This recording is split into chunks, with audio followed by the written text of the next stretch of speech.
So, good morning, guys. Welcome back on the platform of EcoStudy. In this part, we are going to say about externalities. That is the last topic of microeconomics. Okay, so first of all, let's solve this question of welfare economics that asks in CUET 2023. Session दिया हुआ है, reason दिया हुआ है. अब बताइए कौन सा सही है. जल्दी से गाइस. कुछ नहीं है, डेफिनेशन है.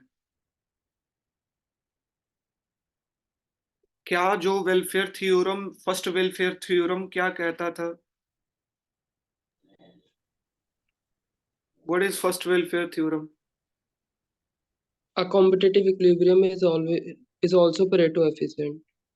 बिल्कुल कि कॉम्पिटेटिव इक्विलिब्रियम क्या होगा, पैरेटो एफिशिएंट होगा. और सेकंड कहता है पैरेटो एफिशिएंट कॉम्पिटेटिव इक्विलिब्रियम होगा. Getting? So first statement is correct. Walras law क्या कहता है? वॉल्रस लॉ तीन बातें कहती थी. कितना? तीन बात. पहला बात, gross demand is equal to gross supply. दूसरा बात कि net demand of every good is zero. हर एक गुड का नेट डिमांड कितना होगा? जीरो होगा. तीसरा बात, aggregate excess demand is zero. Aggregate excess demand क्या होगा? जीरो होगा. तीनों में से कोई एक है.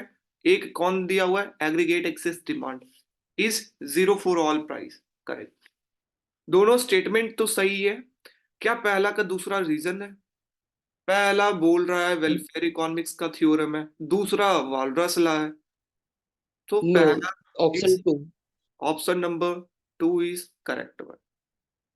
Getting my point? पहला वेलफेयर थ्योरम है, दूसरा वालरस लॉ है. तो ऐसा थोड़ी पढ़े कि walrus law explain welfare theorem, कि कैसे competitive Yes. Market Pareto efficient होता है. हमने ये नहीं पढ़ा है.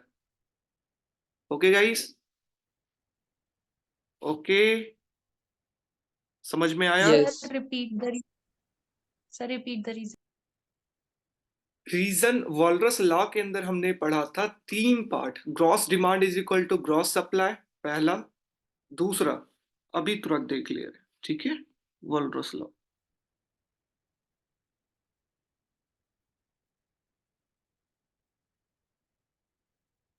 वेट अ सेकेंड, मैं आपको प्रोडक्शन में पहुंच गए हैं. Fair allocation, first welfare theorem.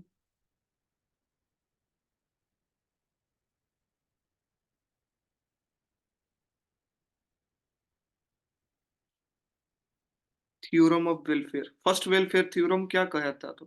मैंने अच्छे तरीके से एक्सप्लेन किया था. और लास्ट में क्या लिखा था? Market equilibrium will be a Pareto efficient. Market equilibrium ही पैरेटो एफिशिएंट होगा. वेल्डर्स लॉ क्या पढ़े थे? वेल्डर्स लॉ में सबसे पहला, gross demand is equal to gross supply. दूसरा, sum of net demand of each good is equal to zero. तीसरा, Walras law state that value of aggregate excess demand is identical and equal to zero. तो ये दिया हुआ है reason के अंदर, ठीक है? ये रीजन के अंदर दिया हुआ है. रीजन का मतलब क्या हुआ कि जो स्टेटमेंट ऊपर में दे रखा है फर्स्ट वेलफेयर थ्योरम, क्या उसका ये रीजन है? क्या वो एक्सप्लेन कर रहा है कि जो पहला, क्यों मार्केट इक्विलिब्रियम पैरेटो एफिशिएंट होता है, क्यों होता है? क्या वो एक्सप्लेन कर रहा है नीचे वाला reason? No. This is Walras law, this is another thing. This is correct but not explaining first welfare theorem. Getting my point? That's why both statement are correct, but the R is not correct explanation of A. Getting Swara? Yes, sir.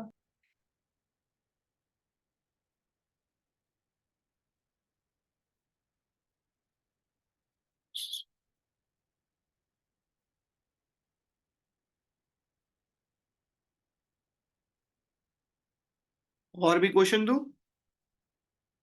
और भी question है? Yes. Okay, सो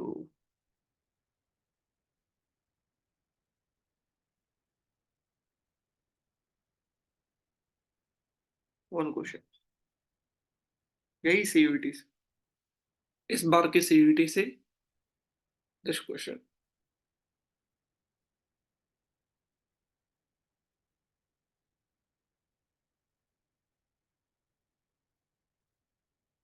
solve करें कि king demand under oligopoly necessarily implies फिर से CET 2023 का question पूछा गया ये, और ये फर्स्ट पेपर के अंदर था।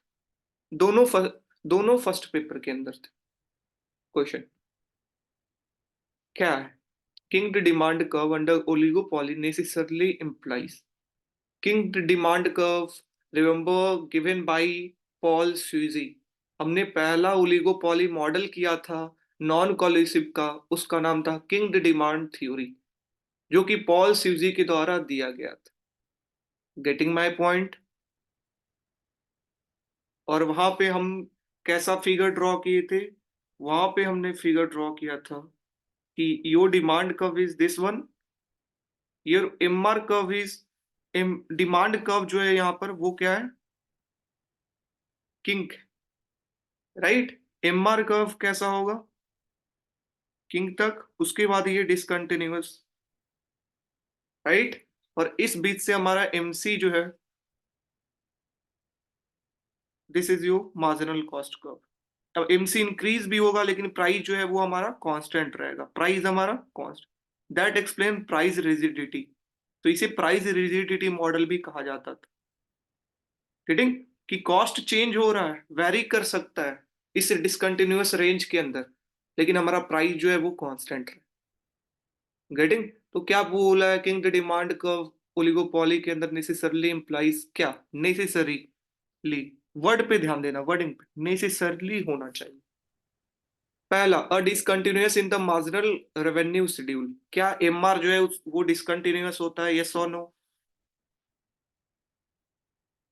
yes, yes. A gap in the होता है। Marginal, a gap in the marginal option 4, cost schedule, a gap in the marginal cost schedule. Marginal cost के अंदर भी गैप है? नहीं, एमसी कब तो कंटिन्यूअस है, नो गैप, गलत। Farmer collusion in the price determination, ये क्या कॉल्यूजन का है? नहीं, ये नॉन कॉल्यूजन के अंदर था, नॉन कॉल्यूसिव ओलिगोपॉली का ये एग्जांपल था। Option C is wrong. The price need not be av marginal revenue, price जो है वो मार्जिनल रेवेन्यू से ऊपर नहीं होगा, प्राइस जो है वो लेस होगा मार्जिनल रेवेन्यू से। अब ओलिगोपॉली है तो कभी ऐसा नहीं हो सकता कि प्राइस लेस होगा मार्जिनल रेवेन्यू से, प्राइस हमेशा ज्यादा होगा मार्जिनल रेवेन्यू। ऐसे भी यहाँ पे देख सकते हो, प्राइस हमेशा मार्जिनल रेवेन्यू से क्या होगा। Getting my point? So option D is also wrong. So A only is your correct. Okay guys? No, option 4 is not.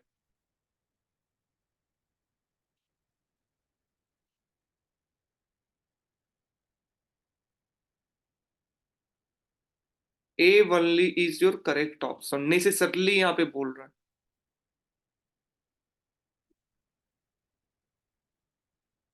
Getting? Getting guys?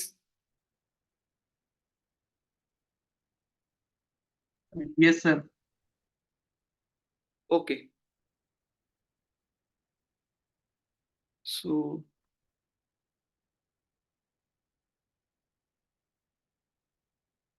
let's solve this question.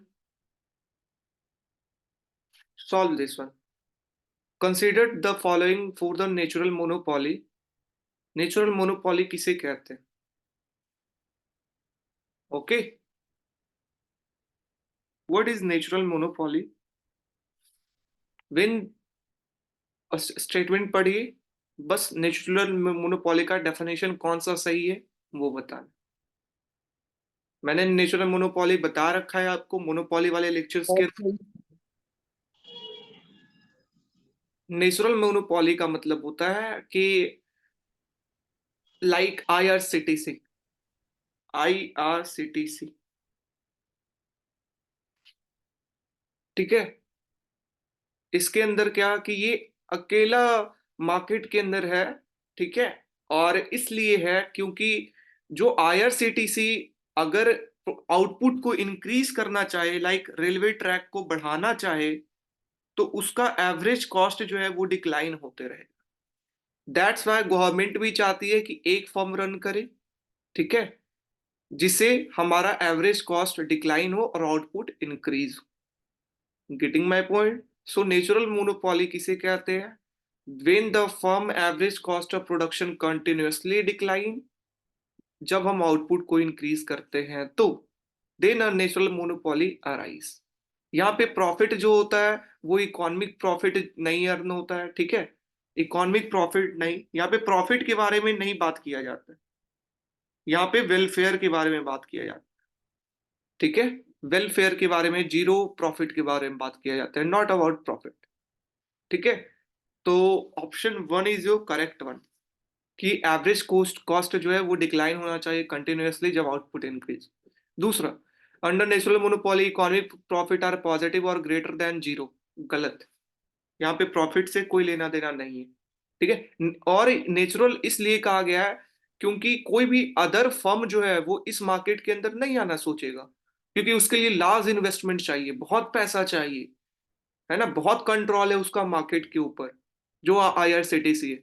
अब कोई उसके साथ अगर private firm अगर चाहे कि नहीं मुझे भी आना है, तो आप सोच सकते हो उसको कितना इन्वेस्टमेंट का जरूरत होगा। इसलिए नेचुरली जो है वो IRCTC natural monopoly. Market is natural monopoly when a goods is produced most economically by a Correct. single firm. A market is when a good is produced most economically by a single firm. Single firm के जो द्वारा most economically produce हो रहा है, सही है। Next one, natural monopoly follow marginal cost pricing at all time.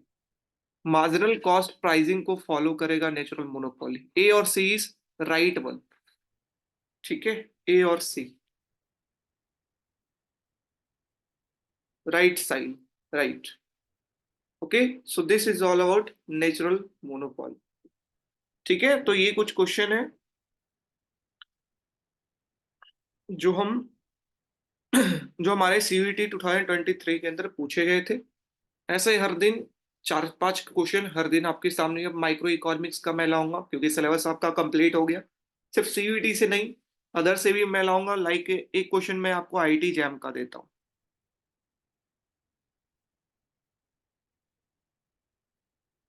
एक question आपको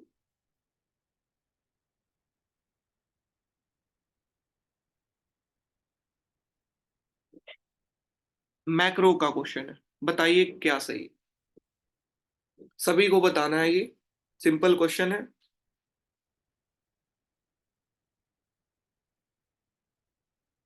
option C. From the following who first? बताइए। सर ए होगा। ए होगा। और कोई? और कोई?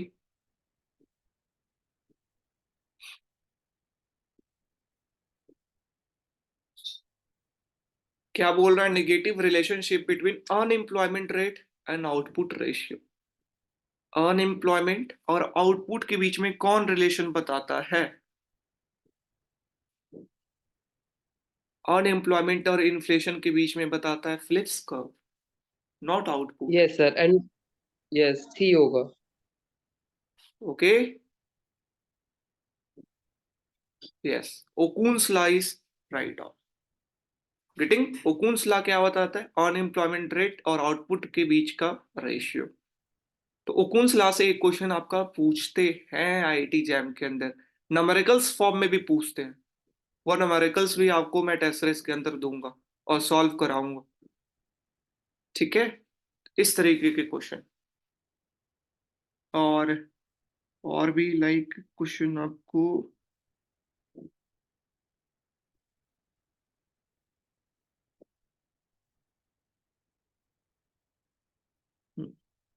एक क्वेश्चन ये रहा,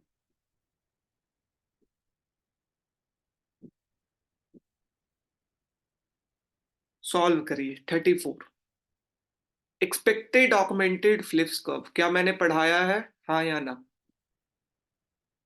Yes. क्या ये फॉलोइंग स्टेटमेंट आर करेक्ट?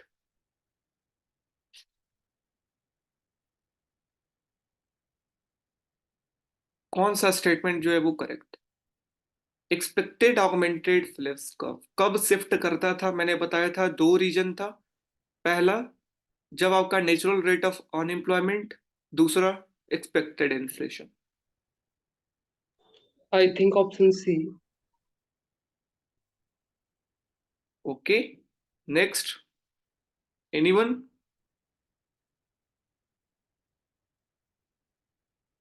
कौन सा स्टेटमेंट सही है?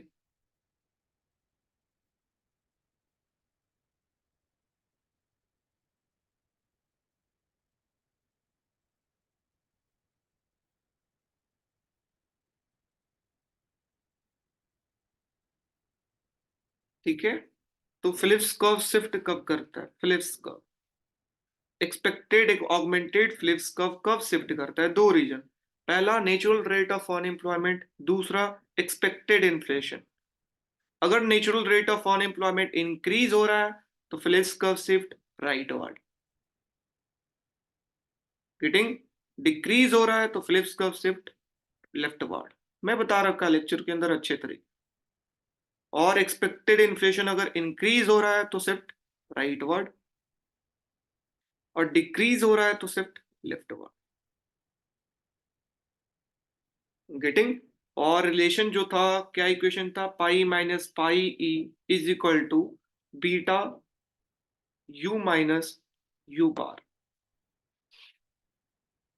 ठीक है, ये हमारा रिलेशन था।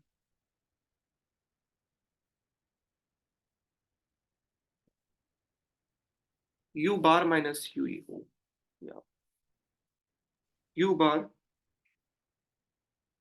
या आई थिंक यही था। Okay, this is your equation of expected augmented Phillips का। ठीक है, ऑप्शन नंबर वन कब शिफ्ट करेगा ये बोल रहा, एक्सपेक्टेड ऑगमेंटेड फिलिप्स का which of the following is correct? An increase in natural rate of unemployment shift expected augmented Phillips curve to left. Right है या रॉन्ग है? इंक्रीज Wrong है. नेचुरल रेट अगर इंक्रीज करेगा तो किधर की तरफ शिफ्ट होगा? राइटवर्ड की तरफ शिफ्ट होगा, not leftward. So this statement is wrong. Okay, rightward shift होगा। नेक्स्ट वन, तो ये रॉन्ग है।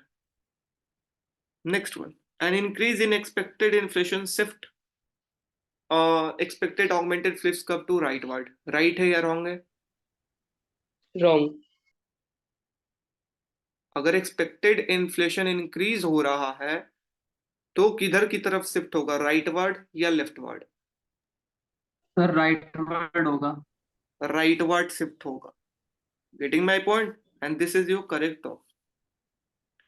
ठीक है, नेक्स्ट और भी पढ़ते हैं, ऐसा नहीं है इसके अंदर एक से ज्यादा भी हो सकता है, ऐसा भी हो सकता है। नेक्स्ट वन पढ़ते हैं। If actual unemployment rate is equal to natural unemployment rate, means pi जो है वो पाई ई के बराबर है। मतलब, wait, if U equal to U u bar है. is equal to u bar, then unanticipated inflation will be equal to 0. If u is equal to u bar, तो क्या unanticipated inflation 0 होगा? Yes. So if u is equal to u bar, इधर का value कितना होगा? 0। तो इधर का वैल्यू 0 मतलब pi minus pi e is equal to 0, means pi is equal to pi, means actual inflation. This is your actual inflation and this is your expected inflation. तो actual और एक्सपेक्टेड की value क्या हो जाएगी? Equal हो जाएगा। और ये पॉइंट कहां पर होता है? नेचुरल लेवल पे। Natural level of output, natural level of unemployment, तो वहां पर क्या होता है? पाई इज इक्वल टू पाई।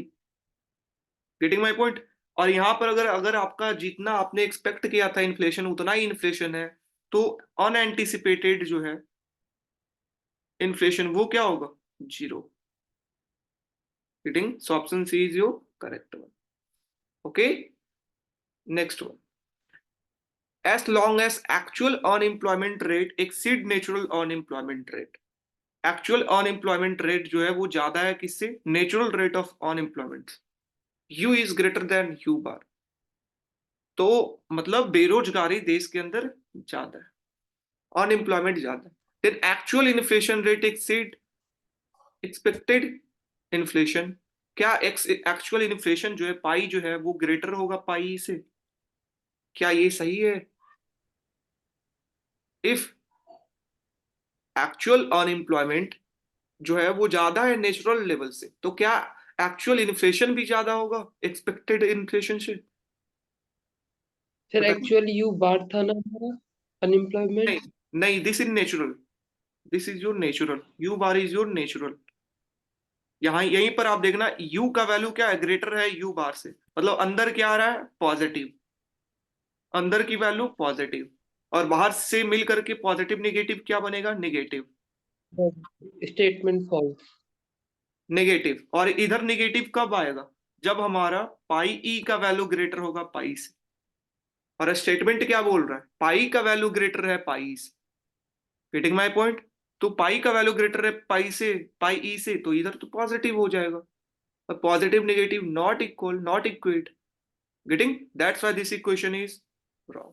ऐसे भी सोच सकते हो, अगर बेरोजगारी ज्यादा है तो मैं, अगर अभी का बेरोजगारी ज्यादा है तो महंगाई क्या होगा, कम होगा अभी का। लेकिन यहाँ पे क्या कर रहा है, महंगाई भी ज्यादा होगा, एक्चुअल इन्फ्लेशन भी ज्यादा होगा। This is wrong. Phillips curve के थ्रू भी सोच सकते हैं, अनएम्प्लॉयमेंट अभी का ज्यादा है मीन्स इन्फ्लेशन अभी का कम होगा, लेकिन यहाँ पर कह रहा है ज्यादा है, that's why this is wrong.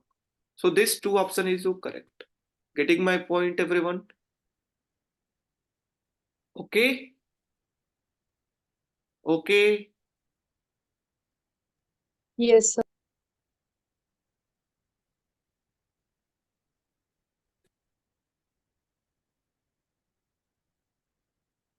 Solve this question, ये पार्ट सिर्फ क्वेश्चन के लिए आपका स्पेसिफिक है। Okay, solve this question. सीधे टॉबिन क्यू इक्वेशन मैंने आपको बताया था, उसी से क्वेश्चन है। ऑप्शन 2 ये कौन बोल रहा है? साहिल। साहिल। ओके साहिल, एक चीज मैं आपको रिक्वेस्ट करना चाहता हूं, पहले आप क्वेश्चन को पढ़े, फिर ऑप्शन को अच्छे तरीके से देखे, फिर आप आंसर दें। ओके साहिल, जल्दबाजी नहीं करने का, इतना भी जल्दी सही नहीं है। ओके साहिल, फॉर यू, क्योंकि एग्जामिनेशन के अंदर यही गलती होगी साहिल, कि आप देखोगे आपको लगेगा ये है, आप जल्दी से करेक्ट करके आ जाओ, बाद में पता चलेगा अरे यार ये नहीं था, मैंने गलत कर दिया, ऐसे आपका फिर 5 क्वेश्चन गलत हो जाए। Okay, so let's see, Tobin Q equation किसे कहा जाता है? टॉबिन क्यू इक्वेशन का मतलब मैंने बताया था आपको, कि यहां पर बताया जाता था कि market value of firm by cost of production, that is known as Tobin Q equation. Okay, market value, अगर मार्केट वैल्यू फर्म का ज्यादा है then cost of production, value of asset, cost of production या नीचे में value of asset भी लिख सकते हैं। मार्केट वैल्यू ज्यादा है देन वैल्यू ऑफ एसेट, तो कोई भी फर्म इस फर्म को खरीदना चाहेगा, बाई करना चाहेगा, सभी फर्म। अगर मार्केट वैल्यू जो है वो कम है, then it's then it's asset का जो वैल्यू है, तो कोई भी फर्म इसे खरीदना नहीं चाहेगा, डू नॉट बाय, कोई बाय नहीं। तो कब जो है वो इनडिफरेंट होगा, जब मार्केट वैल्यू इक्वल होगा किसके, जो जितना उसका एसेट का वैल्यू उसके। Getting my point? तो ये किसके द्वारा, टॉबिन क्यू के द्वारा ये रेशियो दिया गया था। Getting all of you? अब ऑप्शन आप पढ़िए कौन सा है, the ratio of market value of firm of asset to the cost of production of those asset, right और wrong? Right. Second option, the ratio of cost of production of asset to the market value of asset, opposite, उल्टा कर दिया है, wrong. The ratio of profit before tax, ये सब है ही नहीं। तो सीधा आपका ऑप्शन नंबर 1 10 सेकेंड का क्वेश्चन था, बस आप जल्दबाजी नहीं करें तो। ओके गाइस, सारा चीज हो रखा है already. Okay, okay guys. Yes yes. Sir. Yes. So let's come to next question. This is your question, solve करिए। करेंसी टू डिपॉजिट रेशियो दे रखा है, रिजर्व टू डिपॉजिट रेशियो दे रखा है, what is the value of money multiplier. इस बार दोनों पेपर के अंदर मनी मल्टीप्लायर से क्वेश्चन पूछा गया है। ठीक है, तो मनी इन्फ्लेशन के अंदर money multiplier is your important one, जहां से न्यूमेरिकल आपको शॉर्ट न्यूमेरिकल पूछे। मनी मल्टीप्लायर का मैंने बताया था कि money multiplier is equal to क्या होता है, 1 by currency to deposit ratio, ठीक है, reserve to deposit ratio and your excess demand to deposit ratio, right. So this is your money multiplier, ठीक। और यहाँ पे ऊपर में 1+CDV, this is your correct. ठीक है, ये मनी मल्टीप्लायर का फार्मूला होता है, मैंने करा रखा है। अब यहाँ पर देख सकते हो कि क्या क्या दे दिया है। करेंसी टू डिपॉजिट रेशियो का वैल्यू 0.2 और रिजर्व टू डिपॉजिट रेशियो का वैल्यू 0.1। ईडी का वैल्यू नहीं दिया है, तो ये excess demand to deposit ratio हम 0 मानेंगे, है ही नहीं। तो हमारा फार्मूला क्या बन जाएगा, और उसके अंदर से पुट कर दे, तो सीडी की जगह पे 0.2 और नीचे में 0.2 + 0.1। ओके, सो ऊपर में ये कितना आ जाएगा, 1.2 by 0.3। ये कितना आ जाएगा, 3 4 4. 12। तो 4 is your correct one. Getting my point everyone,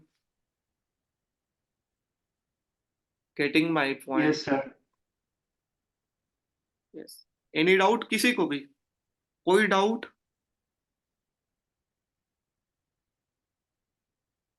कोई भी डाउट है? No, sir. Okay, let's solve this question. इसे सॉल्व करने में मजा आएगा। Consider an economy with a perfect capital movability, PCM। कुछ याद आ रहा है PCM से? कहाँ से क्वेश्चन ये? Yes. ये सर मंडल फ्लेमिंग से। मंडल फ्लेमिंग से। Let's solve this question. Perfect capital movability है, प्राइस फिक्स्ड है, अच्छा ठीक है, फिक्स्ड एक्सचेंज रेट है, अब याद हो जाना चाहिए, इसके अंदर दो था, फिक्स्ड और flexible. What will the effect of rise in foreign interest rate on output of the an economy. Foreign interest rate अगर इंक्रीज कर रहा है तो आउटपुट इकोनॉमी के ऊपर क्या इफेक्ट पहुंचेगा? सर डिक्लाइन होगा। Yes. बिल्कुल सही, कि अगर फॉरेन का इंटरेस्ट रेट ज्यादा है देन डोमेस्टिक का इंटरेस्ट रेट, तो हमारे देश से क्या होगा, कैपिटल Out. बाहर जाएंगे लोग इन्वेस्टमेंट को लेकर के। तो इन्वेस्टमेंट हमारे देश में क्या हो जाएगा, कम। इन्वेस्टमेंट अगर कम होगा तो आउटपुट क्या होगा, वाई का वैल्यू कम, आउटपुट क्या होगा, decline. Any problem, any problem guys? No. No, sir. No sir.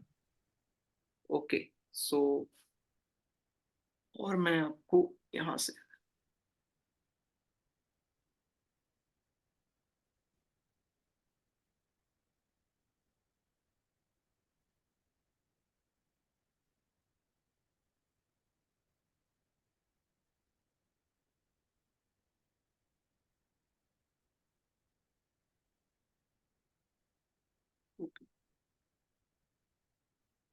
और क्वेश्चन देखते हैं। लाइक ये क्वेश्चन सभी को बताना चाहिए, सभी को। मार्जिनल कॉस्ट का एक्चुअल जो कर्व होता है, मैंने आपको बताया था, जो एक्चुअली मार्जिनल कॉस्ट होता है वो सिर्फ अपवर्ड पोर्शन नहीं होता है, कुछ ये portion, this is your marginal cost. तो in short run the rising part of the marginal cost is due to diminished marginal product. Diminished marginal product होने के कारण आपका, डिमिनिशिंग का मतलब है कि जैसे जैसे हम इंक्रीज करते जा रहे हैं आउटपुट, वैसे वैसे मार्जिनल कॉस्ट जो है वो इंक्रीज होते जा रहा है। गेटिंग? तो प्रोडक्टिविटी जो है वो डिक्लाइन होते जा रहा है लोगों की। तो बिल्कुल सही है। कि जैसे जैसे हम आउटपुट इंक्रीज करेंगे वैसे वैसे हमारा क्या होगा कि भीड़ बढ़ेगा, सेम मशीन के ऊपर ज्यादा लेबर काम करेंगे तो प्रोडक्टिविटी डिक्लाइन होते जाएगा, ठीक है, उस लेवल का। Next one, in the short run the following part of marginal cost implies existence of diminished marginal product. ये फॉलोइंग पार्ट जो है फॉलोइंग पार्ट भी डिमिनिश्ड के कारण होता है, not here increasing marginal product, increasing marginal. यहाँ पर क्या होता है, हमारा प्रोडक्टिविटी इंक्रीज हो रहा है क्योंकि इनिशियली जब मशीन के ऊपर एक लेबर था, फिर 2 लेबर एम्प्लॉय किए, तो हमारा जो कॉस्ट है वो डिक्लाइन किया है। Getting my point. और प्रोडक्टिविटी इंक्रीज हुई है क्योंकि 3-4 लोगों के रहने से जो स्पेशलाइजेशन जो होगा कामों के अंदर वो ज्यादा होगा, जो लोग जिस चीज में स्पेशलाइज्ड हैं उसको उस काम देंगे, ठीक है। तो इसलिए हमारा यहाँ पे मार्जिनल कॉस्ट क्या हो रहा है, डिक्लाइन हो रहा है। And this is not a diminished marginal product, यहाँ पे इंक्रीजिंग मार्जिनल प्रोडक्ट, गेटिंग। और इधर हमारा diminishing marginal product. So this is your wrong, ठीक है। तो statement 1 is true, statement 2 is false. Got it guys? Sorry इस क्वेश्चन में आपको टाइम नहीं दिया खुद सॉल्व करने, यस सर। खुद सॉल्व करने का टाइम देना चाहिए था।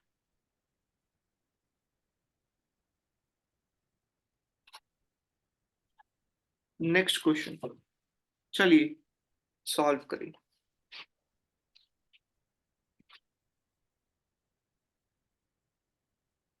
कहां से क्वेश्चन है?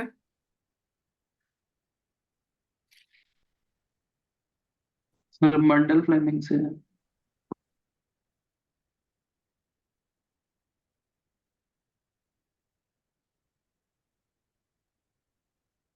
परफेक्ट कैपिटल मूवेबिलिटी है एकदम, फ्लोटिंग एक्सचेंज रेट है, फ्लेक्सिबल एक्सचेंज रेट है, उसके अंदर कौन सा करेंसी, कौन सा आपका पॉलिसी जो है वो अच्छा होता है, कौन सा खराब होता है? तो which of the following is not correct? Not correct. Statement 1 is incorrect. पहला स्टेटमेंट क्या सही है या गलत है, जल्दी से? गलत है। फिस्कल पॉलिसीज अगर होता है एक्सपेंशनरी तो हमारा एप्रिसिएट करता है करेंसी या डेप्रिशिएट करता है? Depreciate करता है। This is your fiscal policy. Domestic का इंटरेस्ट रेट क्या हो जाएगा?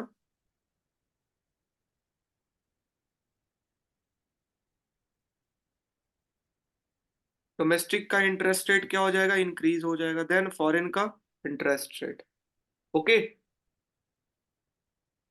यही तो है। This is your IS curve, this is your LM.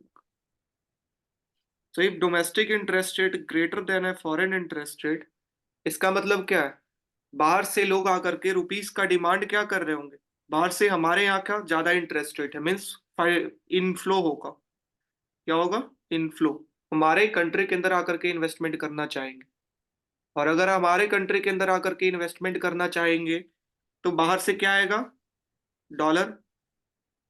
Like Tesla आएंगे और हमारे देश के अंदर इन्वेस्टमेंट करना चाहेंगे तो रुपीस का क्या करेंगे, डिमांड। तो रुपीस का डिमांड क्या हो जाएगा, इंक्रीज हो जाएगा, और सप्लाई डॉलर का क्या हो जाएगा, इंक्रीज हो जाएगा। तो हमारा करेंसीज का डिमांड बढ़ रहा है, मतलब उसका वैल्यू क्या हो रहा है, बढ़ रहा है। वैल्यू बढ़ना फ्लोटिंग के अंदर क्या कहते हैं, इसे एप्रिसिएशन। Getting my point? तो हमारा करेंसी क्या करेगा, एप्रिशिएट करेगा। यस और नो? यस और no? So option number 1 is your correct. Yes. Option 1 is correct कि हमारा बाहर से एक्सपेंशनरी फिस्कल पॉलिसी आई इस कर्व को राइटवर्ड शिफ्ट किया, इंटरेस्ट रेट डोमेस्टिक का इंक्रीज हुआ, इनफ्लो ज्यादा होगा, डॉलर रुपीस का डिमांड ज्यादा करेंगे जिससे रुपीस एप्रिशिएट करेगा, okay. Next one, monetary policy would depreciate. Monetary policy अगर होता तो देख सकते हो एलएम कर्व जो है, ये एलएम कर्व नीचे होता, डोमेस्टिक इंटरेस्ट रेट कम हो जाता और बाहर जाना स्टार्ट कर देंगे, रुपीस का सप्लाई बढ़ जाएगा, जिससे हमारा करेंसी क्या होगा, डेप्रिशिएट होगा। करेक्ट। हमसे इनकरेक्ट पूछा है, कौन सा स्टेटमेंट इनकरेक्ट है? Next one, exchange rate has significant impact in determination of equilibrium level of income and employment। क्या एक्सचेंज रेट का कोई रोल है? सिग्निफिकेंट इम्पैक्ट नहीं, गुड्स मार्केट, मनी मार्केट जो है वो डिटरमाइन करता है इनकम एंड एम्प्लॉयमेंट को, not exchange rate. Getting my point? So this is your wrong. Monetary policy is fully effective in determining income and output in physical in flexible. तो flexible के अंदर हम पढ़े थे monetary policy is full effective and physical policy is ineffective, हम ये बात पढ़े थे। गेटिंग